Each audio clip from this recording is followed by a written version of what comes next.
दक्षिणी दिल्ली के छतरपुर विधानसभा क्षेत्र के महरौली में स्थित अग्रसेन धर्मशाला में बीजेपी की जिला कार्यकारिणी की बैठक हुई, जिसमें दक्षिण दिल्ली से बीजेपी सांसद रमेश बिधूरिया, दिल्ली महामंत्री के साथ बड़े बड़े दिग्गज नेता बैठक में पहुंचे और जिला स्तर के सभी छोटे बड़े नेता, जिला अध्यक्ष सहित निगम पार्षद इस बैठक में हिस्सा बने।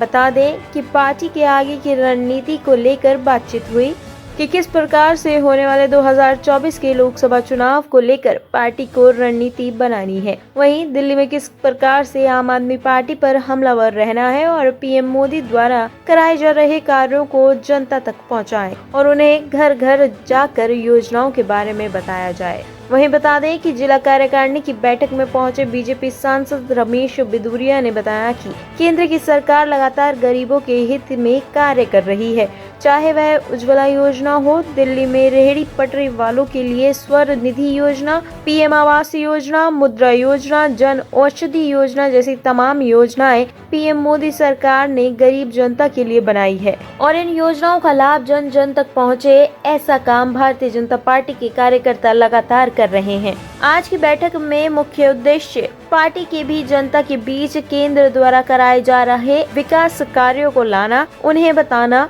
जैसे कि हमारे पार्टी का विजन है सबका साथ सबका विकास, सबको साथ लेकर चलना है। इन तमाम मुद्दों पर आज यहां पर चर्चा की गई है। इस बैठक में जिला लेवल के सभी कार्यकर्ता पदाधिकारी शामिल हुए और आगे की रणनीति की चर्चा हुई। वहीं बता दें कि दिल्ली नगर निगम के चुनाव संपन्न हो चुके हैं और 15 साल बाद बीजेपी निगम की सत्ता से बेदखल हो गई है। दशकों बाद ऐसा हुआ है कि बीजेपी ना तो निगम की सत्ता में है और ना ही विधानसभा में ही प्रभावी भूमिका निभा रही है। मामला यहीं तक सीमित नहीं है, 1 साल बाद लोकसभा चुनाव भी होने हैं। दिल्ली की सभी 7 लोकसभा सीटों पर अभी बीजेपी का कब्जा है। वहीं 2025 जनवरी फरवरी में दिल्ली विधानसभा के भी चुनाव होंगे। ऐसे में दिल्ली बीजेपी प्रदेश की तरफ से दिल्ली कार्यकारिणी की 2 दिवसीय बैठक दिल्ली के ईस्ट ऑफ कैलाश में स्थित ऑडिटोरियम में की जा रही है। देखो, हमारे संगठन की पद्धति है चले वेती यही तो मंत्र है अपना। तो पार्टी के संविधान के अनुसार एक लोकतांत्रिक पद्धति से पार्टी चलती है। पहले राष्ट्रीय कार्य समिति होती है, फिर वो प्रदेश की होती है, फिर वो राज्य जिले की कार्य समिति है। इस कार्य समिति में वो रूपरेखा आने वाले 3 महीने का एक रोड मैप तैयार किया जाता है और पिछले 3 महीने में हम लोगों ने क्या किया, ये सभी कार्यकर्ताओं का व्रत होता है।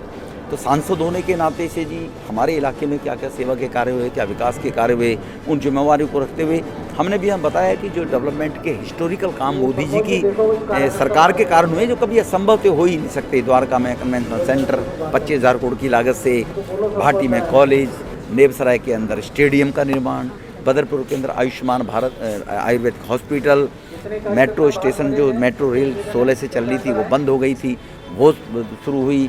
इको पार्क 885 एकड़ के अंदर।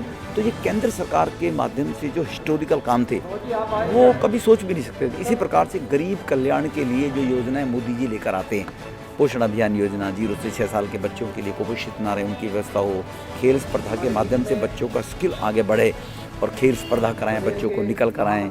तो वो खेल स्पर्धा का आयोजन हमारे जो लोकसभा के अंदर हुआ, उसका भी जैसे वर्णन हमने किया। इसी प्रकार से परीक्षा पे चर्चा में चित्रकला प्रतियोगिता के माध्यम से परीक्षा में कैसे आगे बढ़ा जाए, कैसे टिप्स लिए जाएँ प्रधानमंत्री जी के, उनके लोगों के एग्ज़ाम कराने का जैसे काम हुआ। स्वनिधि योजना के माध्यम से हमारे ज़िले में 3900 ऐसे गरीब लोगों को 10,000 रुपये का लोन बगैर ब्याज के दिया गया। तो वो सब जो विकास के हिस्टोरिकल काम हुए हैं उनका भी व्रत हमने रखा है। कार्यकर्ता को जानकारी रहे कि जैसे विश्व की नंबर 1 पार्टी हमारी नड्डा जी के नेतृत्व में, शाह जी के नेतृत्व में बनी है संगठन में, ऐसे ही दुनिया के अंदर भारत भी विकसित अग्रणी देशों में गिना जाए। हमारे प्रधानमंत्री के प्रयास से वो काम भी आगे बढ़ रहा है। 2024 को लेकर भी, चुनाव को लेकर भी तैयारियां हो चुकी हैं क्या दिल्ली में? हमारी तो दिल्ली हमेशा, मैंने कहा ना, भारतीय जनता पार्टी चुनावी तैयारी को लेकर कभी काम नहीं करती है। भारतीय जनता पार्टी का कार्यकर्ता 24/7 काम करता है जनहित के लिए, जनहित के विकास के लिए और जनहित की समस्याओं के लिए संघर्ष करता रहता है और मांग करता रहती है। भारतीय जनता पार्टी की पद्धति है काम करने की। टॉप स्टोरी ब्यूरो के लिए दिल्ली से रवि डालमिया की रिपोर्ट।